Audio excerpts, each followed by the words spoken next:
My name's Nick Pope. I used to work for the Ministry of Defence, where one of my jobs was investigating UFO sightings.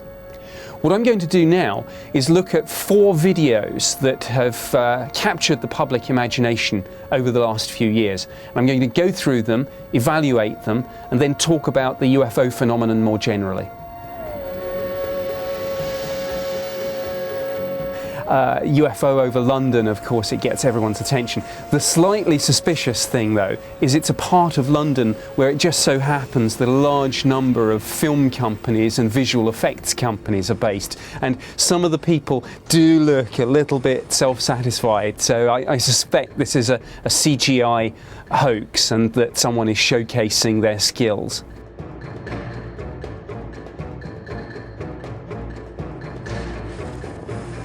What's fascinating about this, and something that's been reported before by other UFO witnesses all around the world, is this idea of a UFO almost playing cat and mouse with the observers. The way it ducks in and out of the cloud as if it's playing games with the witnesses, just giving you a glimpse, but not so much that you can really see what it is.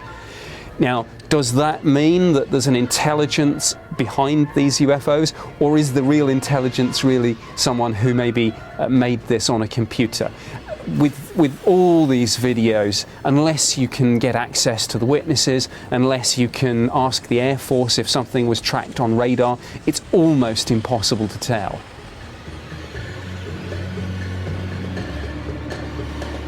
This video taken in Jerusalem is actually one of a series of about 3 or 4 different videos, and at first people took this as proof that it must be real. Look, tourists all around the city have seen the same thing but from different angles. But I think that raises the interesting question: if somebody is actually making a fake film and they're really trying to kid people, it actually is little extra work to maybe make those extra videos, and then the very thing that people say is proof that it's real is actually perhaps proof that someone's put a lot of thought into this, but at the end of the day it's just another fake.